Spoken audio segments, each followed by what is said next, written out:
All right, folks, so I did a video where I did an unboxing of the Motion Ride forks, and you may see it away in the distance there because I'm actually out on a riding day today with Mcguire Visuals. How's it going? Yeah. So Adam at the minute, just before we get up, just getting a bit of B-roll, some arty shots, you know, with the mountain in the background. It's absolutely beautiful today. And then, yeah, we'll head up. I'll give you some first ride impressions. We'll get some awesome slow-mo. We'll ride down some steep stuff. Try and find some bottom out so you can see it in full action. I know a few people have commented about Pink Bike having their hook to flat.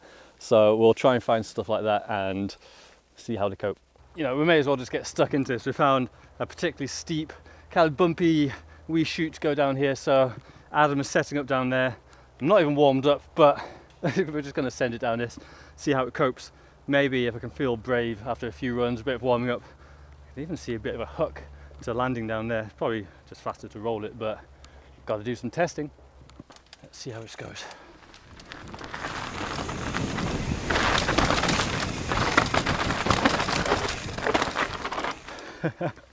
Fairly wild.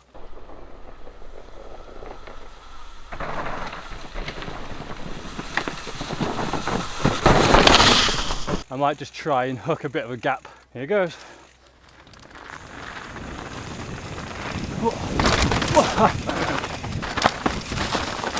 That was horrible. Should we do it again?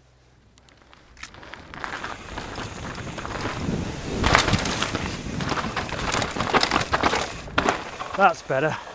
I think that is a pretty damn good test. That is quite a bumpy, steep rollout. Good test for the anti-dive and just general absorption that they can offer while braking. Must admit, the forks did act differently than I was expecting. I think the anti-dive system definitely worked, but I was almost expecting some dive, so my body position wasn't quite in the right place. Now, is that a flaw of the forks, or is that just something we need to get used to?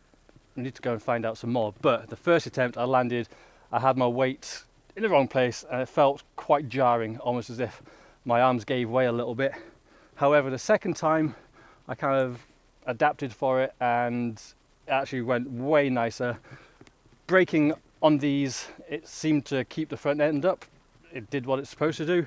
I still felt like I had some front wheel grip. I was in control, so yeah, thumbs up so far on that. Be interesting to have almost the same bike with some normal forks to give that a try. But yeah, onwards. It's pretty snowy on some of these open patches, and I thought that'd be a good opportunity to try a bit of front brake skidding, as that kind of shows any flex that's in the chassis. So I mean, that is quite an extreme case. I'm literally locking up the front wheel, so it's wanting to grip, slide, so that's a bit of an extreme test considering, you know, they've got all the linkages, all the pivots. They're actually pretty damn stiff. I've just pushed up this trail and it is looking so beautiful.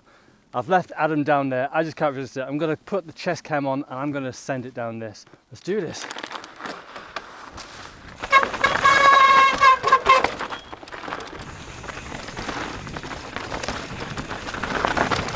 Oh, come on, get back on the track.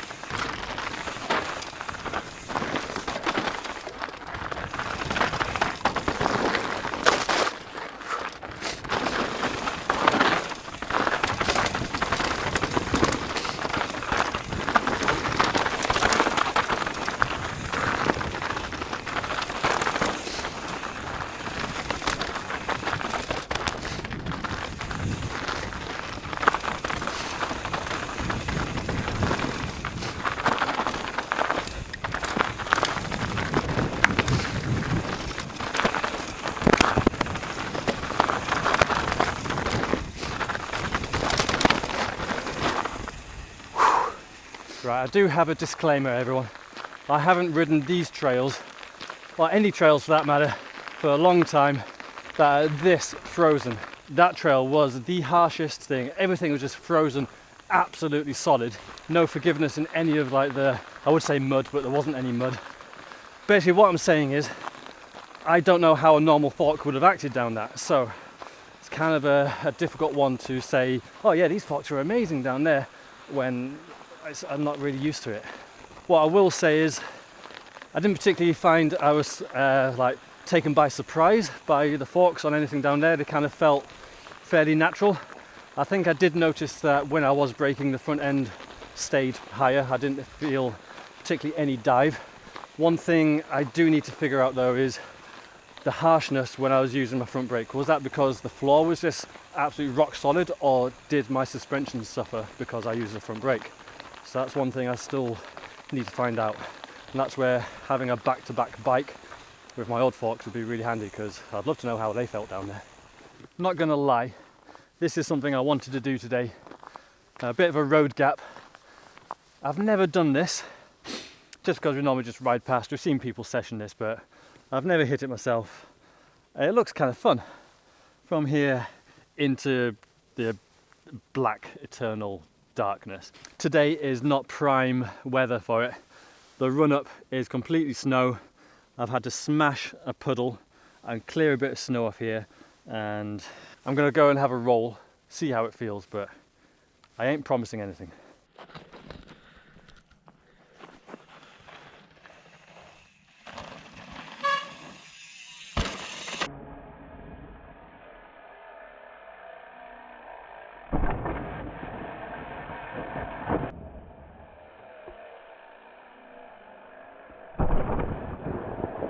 But we are now on to the Matador. This is the downhill track, and this is the track that when I thought of somewhere steep to come and test these forks, this is the first place that I thought of. This is why I wanted to come to Innerleithen. Of course, you know, wide angle lenses are always going to make these things look pretty mellow, but yeah, hopefully that gives you some indication of just how steep this thing is. Okay, so here we are at the top, down into the deep dark woods. I'm not going to set any speed records with this. I just want to see what these forks are like. So, you ready, Adam?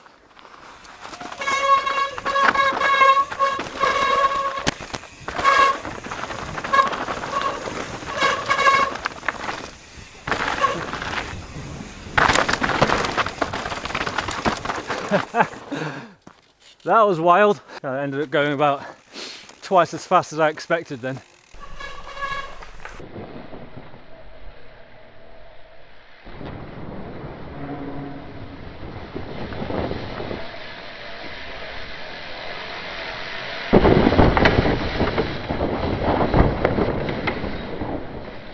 Alright folks, so you wanted an angle of these forks in action. So I've attached the GoPro to the bars pointing at these guys.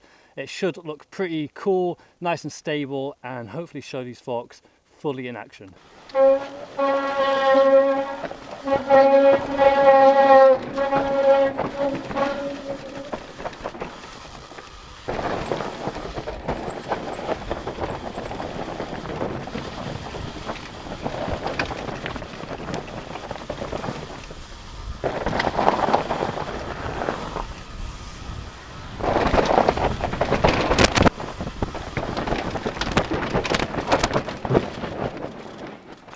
God damn, that tree comes close.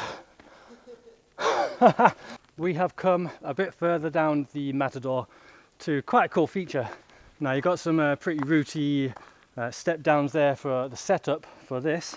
Yeah, a not insubstantial drop off to just like a steep run out. You've got some massive braking bumps going down there. So this is going to be a good punishment for the forks. It's going to see if it does keep my front end up, see how they cope while braking, does the suspension still work, and how will they cope with flex. So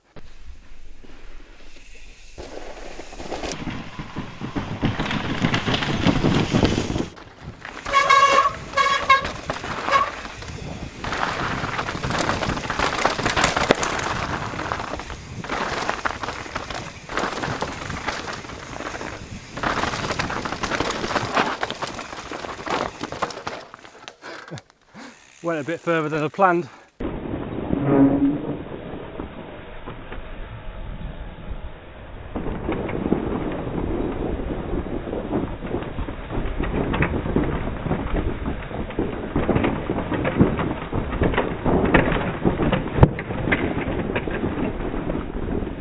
Oh, I must admit guys, I am actually pretty impressed so far. I did have some reservations when I first went and rode Cathkin. They felt too soft, they felt too linear, and the rebound was too fast as well. Now, coming here, riding this stuff, going a bit faster, going steeper, they're feeling really, really good. I'm not noticing them being too soft, I'm not noticing them being too linear. I'm not noticing any bottom out. They seem to be propping up the front end when it gets steep. I'm not noticing any dive. So far, they're pretty much doing everything they say they're supposed to do, and they're feeling really planted and controlled. So yeah, I'm not being paid to say this. I got given the forks for free, but I would tell you if I hated them, if I did hate them. But so far, obviously this is literally just the first big ride I've been on. So far, I'm loving them. I am a little bit curious to know whether or not the temperature today has been affecting them. Like I said, when I rode them at Cathkin, they felt a bit too soft, a little bit too linear, but that was a little bit warmer. I'm wondering whether today, obviously you can see it is pretty cold. I'm wondering whether the cool air is making the oil in the damper, you know, a bit more viscous, a bit slower, or if it's making the bushings contract or anything like that. I'm wondering if the temperature is affecting them. So I think today is a cold day. We need to come back and ride a hot day and see what happens, but may have to wait a long time for that. It is Scotland after all. Okay, so since that last clip, it's been a few weeks and I've actually spent a bit more time on the fork. We have come to, check this out, Loch Lomond. Check out that view. This is, I go on about views all the time. This is what happens in Scotland, but we have got amazing views of Loch Lomond. In the clouds there, we've got Ben Lomond, and then down in the distance, you can see Loch Lomond just goes off away. It is absolutely gorgeous. But the important thing we're going to talk about isn't the views, it is the forks. Now, since the last filming, I have actually had an email from Motion saying how these forks are going to actually slightly change for production. My fork has pretty much full bushings, although it does actually have a bearing in the back here, which I didn't know about. Apparently, the production process is too difficult to get everything machined so precisely. It's not feasible. So you guys will either be pleased or upset. The production forks are going to have full sealed bearings on everything. But the one thing I can talk about other than just the bearings and stuff is the general performance of them. So we are here, I've actually come and rode these trails not long ago. These are some of the steepest, slippiest, muddiest trails I've ever ridden in my life. So we're going to try and ride these in the rain and see how we get on. One bad thing about today and the rain is these woods are so dark. I might struggle with the GoPro, but Adam's got his Sony camera, which does work pretty well in low lights. Man, this really is wet. This wasn't forecast. Like I mentioned, these woods are steep and slippery. This will be a good test of the anti-dive as well as my skills. Annoyingly, the riding did feel a lot faster than it looked. This was a slippery right-hander into double step down into steep chute.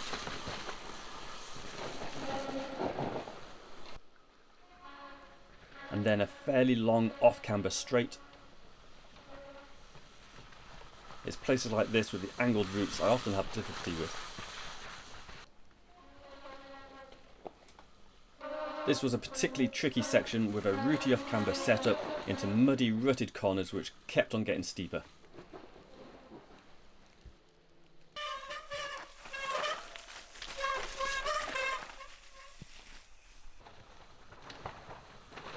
This rocky stream was the grippiest bit.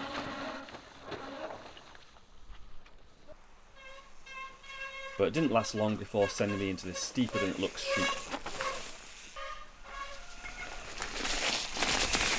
But there's a nice reward of a step up near the bottom. When it's dry, I promise I'll fully get over the hill.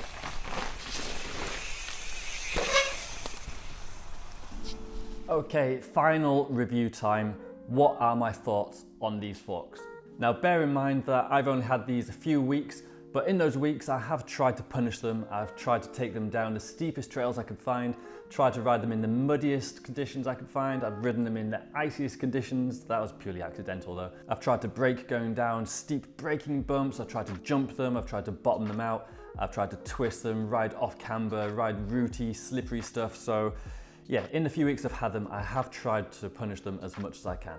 And with some of these points I'm gonna make, please bear in mind that the bearings are gonna be different in the production models. So some of the points I'm gonna make are gonna be affected by that. That being said, I'm gonna give my bad and good points of these forks, and then I'll let you guys decide whether or not they're the forks for you. Okay, the first bad point is the price. I'm not gonna beat around the bush. These are expensive forks. I've looked online, they seem to be 1,690 euros, which puts them more than the top of the range Fox forks and RockShox forks. So yeah, they are expensive.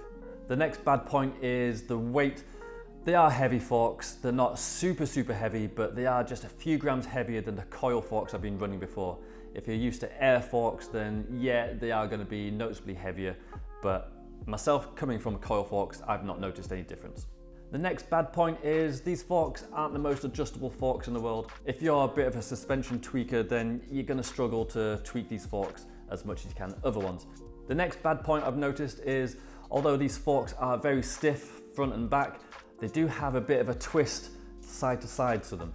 I can notice this when I grab the handlebars and I try to flex them up and down. I've noticed this twice when riding super steep stuff, and I've been turning a corner and braking really hard at the same time, either wanting to come to a stop or just bad timing with a berm.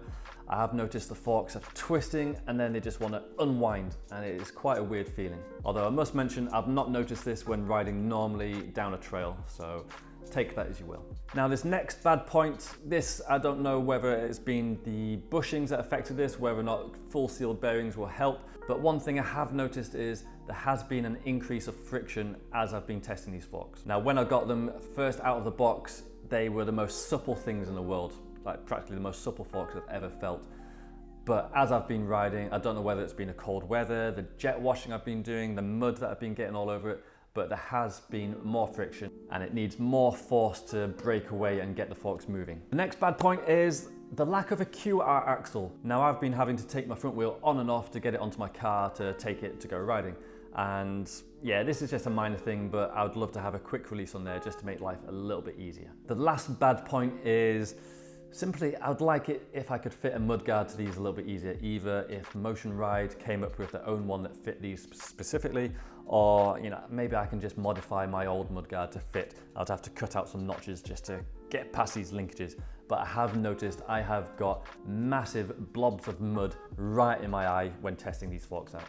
Okay, so the first good point, the anti-dive system of these forks. Now this is pretty much the main reason why these forks exist. I know a lot of people online didn't really understand why these forks were like this, but essentially it's to stop the forks from diving when you're going down steep terrain or using your front brake. I've never ridden forks with anti-dive before. I didn't really know what to think, but it is good. It is really good. I've purposely gone out and found the steepest terrain I could find to ride these forks, keeping the front end up and the slack head angle the same when going down steep stuff. Honestly, if you've never tried it, it is mind-blowing. It is really good. Now the next point, the good thing, is kind of to go against one of the bad points I made, the lack of adjustment. Now that could be a bad thing, but also quite a good thing. A lot of forks these days come with so much adjustment, it is actually quite easy to make your forks feel like crap. Now if you limit the number of adjustments you can make, you limit the amount of mistakes you can make. One cool thing about these forks is there's no exposed stanchions for you to scratch. That is one thing I'm sure everyone who's been mountain biking for a while has done, is scratch the stanchions, and you just know that's an expensive replacement. With the Motion Ride forks, there's no exposed stanchions. You can scratch these things up and they'll be absolutely fine. Now the next good thing is I've noticed the most amount of front tire grip I've ever felt out of a suspension fork. Now I don't know whether that's to do with the suppleness or the geometry staying the same, or even the flex. Does the twisting force help the front tire grip? A lot of frame designers design the back end to have a bit of flex in it to help the tracking. A lot of wheel manufacturers design a slight bit of flex in the wheels to help with the tracking and grip on that. Is that the same with the forks? Either way, I've been noticing a ton of front tire grip. The other good thing about these forks is just how planted they feel. Now I mentioned in the bad points how they feel really linear and there's no ramp up. That on the trail hasn't translated to any bad effects, and these forks have honestly felt absolutely planted. They felt nothing but predictable, and yeah, I've just absolutely loved how they've been performing. So those are my good and bad points. You may notice there were more bad than good. However, the good were so good that I think they outweigh quite a few of the bad points. But the million-dollar question is, would I buy these forks? My answer is yes, I would buy these forks if the sealed bearings that they're going to put in the production model are reliable and are maintenance free. Now obviously bearings will need some maintenance, a bit like the back end of a bike, but to me that's not a huge issue. We have bikes with multiple linkages on the back. I don't see why that should be such an issue on the front. The other thing I would like to see on a production model, if I ever did buy these, is a bit more of a usable range of the damping adjustment. Yes, they are expensive. Yes, they are heavy. Yes, the looks are a bit polarizing and potentially more maintenance with bearings, but just the anti-dive properties and the feeling of them in action is so nice that, you know, I'm willing to sacrifice a few things. If you are interested in going and getting these forks, I would definitely recommend going out and trying a test ride. I know there's a few places popping up around the country and the world where you can go and test these forks out. One thing I'll say is, don't judge them by the car park test. The car park test doesn't do these forks any justice at all. They'll feel too linear, the rebound might even feel too fast, but honestly, as soon as you take them out in the trails, the steeper the better, they'll come into their own and you'll understand, you know, why anti-dive is such a good thing. So I hope you guys liked my review, liked the riding. There's probably a ton of stuff I've forgotten to put on this, so I will add those to the comments or make another video in the future with any follow-up stuff. If you have any questions, please ask below. And yeah, I hope you enjoyed this. If you'd like to see a more in-depth version with more riding, more talking, I do longer videos for my Patreon channel. So check that out in the link below. And yeah, I hope you guys have a brilliant week. Hope you can get out, ride your bikes, be fluent, and I'll catch you all next time. So take care everyone, bye-bye.